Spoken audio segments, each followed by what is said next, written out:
স্বাধীনতার ঘোষক শহীদ রাষ্ট্রপতি জিয়াউর রহমানের জীবন নিয়ে আলোচনা করার মতো আমাদের এই ক্ষুদ্র মুখে কথা বলে শেষ করা যাবে না। ইনি ছিল এমন একজন মহান নেতা যিনি নিজের জীবন বাজি রেখে এই দেশের মানুষের কল্যাণের জন্য কাজ করে গেছে। এই জন্য ইনি মৃত্যুর ৪৪ বছর পরও এই দেশের সাধারণ মানুষের মনে স্থান করে এখনো রেখেছে। সম্মানিত উপস্থিতি, আমি আজকে একটা কথা বলবো, আমাদের এই নেতা আপনারা জানেন আজকে থেকে ৪৫ বছর আগে আমার দাদা মরহুম বচু সরকার সাহেবের নেতৃত্বে এই মতিউল্লাহ ভূঁইয়া স্কুল মাঠে ইনি এসেছিল। এই চর এলাকাকে কি করে উন্নত করা যায়, চর এলাকার মানুষের ভাগ্য কি করে পরিবর্তন করা যায়, চর এলাকার পাশে মানুষের কৃষি কি করে উন্নত করা যায়, খাল খনন করে কি করে দেশের মানুষের সেচের ব্যবস্থা করা যায়, এগুলো নিয়ে দেখার জন্য ইনি এসেছিলেন। আর আমি তখন প্রাইমারির ছাত্র, আমার সৌভাগ্য হয়েছিল আমার ইকবাল কাকা ওই মঞ্চে ছিল আমার দাদার সাথে জিয়াউর রহমান সাহেবের সাথে হাত মিলানোর জন্য।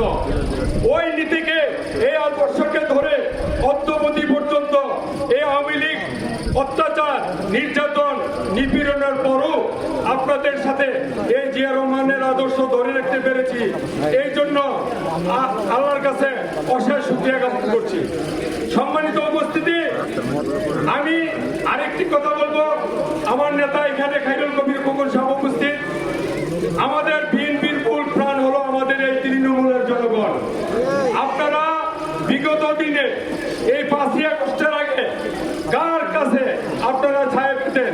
আমাদের এই নেতা খায়রুল কবির খোকন ভাই আপনাদের প্রতিনিয়ত বিপদে আপনাদের পাশে ছিল। হাইকোর্টে যখন আমরা কোনো মামলায় জর্জরিত হয়ে যেতাম, নোটসুদ দিতে আমরা কোনো টেন না পেতাম, তখন খোকন ভাই আমাদেরকে আইনজীবী নিয়োগ করে সশরীরে কোর্টে উপস্থিত থেকে আমাদেরকে ওই মামলা থেকে জামিনের ব্যবস্থা করে দিয়েছে। আর চর এলাকায় এখন অনেক নতুন নেতার আবির্ভাব, যারা আওয়ামী লীগের দোসরদের সাথে একাত্মতা করে আওয়ামী লীগের মামলার ভয়ে তাদের স্বার্থ হাসিলের জন্য আওয়ামী লীগের সাথে একাত্মতা করে এসেছিল। এখন তারা আবার আওয়ামী লীগের দোসরদেরকে রক্ষা করার জন্য বিএনপি নাম করে তারা আবার থানায় গিয়ে উঠে গিয়ে আওয়ামী লীগ যারা অত্যাচার নির্যাতনকারী তাদেরকে উদ্ধারের জন্য তৎপরতা চালায়। তারা এখন আওয়ামী লীগের হয়ে কাজ করছে। এগুলো আপনারা জানেন, আপনারা এর বিচার বিবেচনা করবেন। নেতাকে শুধু অপহৃত করে দিলাম, সময় কম। যাই হোক, আমি কথা বলবো না, আমি এইটুকুই বলবো, আমার নেতৃবৃন্দ এলাকাবাসীর কাছে আসছে আগামী ডিসেম্বরে সম্ভব আমাদের জাতীয় নির্বাচন। চর এলাকা বিএনপির ঘাঁটি, চর এলাকা খায়রুল কবির খোকন ভাইয়ের ঘাঁটি। আর আমি গর্ব করে বলি, আগামী দিনে নির্বাচন হলে যদি সুষ্ঠু ধারা নির্বাচন হয়, আমি জেলা পর্যায়ে থানা পর্যায়ে প্রতিনিধিকে বলি যে নজরপুর ইউনিয়ন খায়রুল কবির খোকন ভাই 11টা ইউনিয়নের মধ্যে সর্বোচ্চ ভোটে আমরা খায়রুল কবির খোকন ভাইকে ধানের শীষে নির্বাচিত করবো। আপনারা হাত তুলে দেখাচ্ছেন খায়রুল কবির খোকন ভাইকে বিপুল ভোটে এই নজরপুর ইউনিয়ন থেকে সর্বোচ্চ ভোটে 11 ইউনিয়নের মধ্যে আমরা নির্বাচিত করব। আর খায়রুল কবির খোকন ভাইয়ের কাছে আমার অনুরোধ, আপনি আমাদের চর এলাকায় ব্যাপক উন্নয়ন করেছেন 15 মাসের সংসদ সদস্য নির্বাচন হয়ে।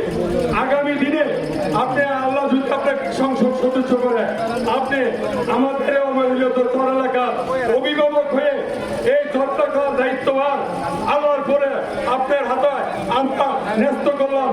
এই প্রত্যাশা এবং সকলকে ধন্যবাদ জানিয়ে আমি আমার আলোচনা এখানে শেষ করছি। আসসালামু আলাইকুম ওয়া রাহমাতুল্লাহ।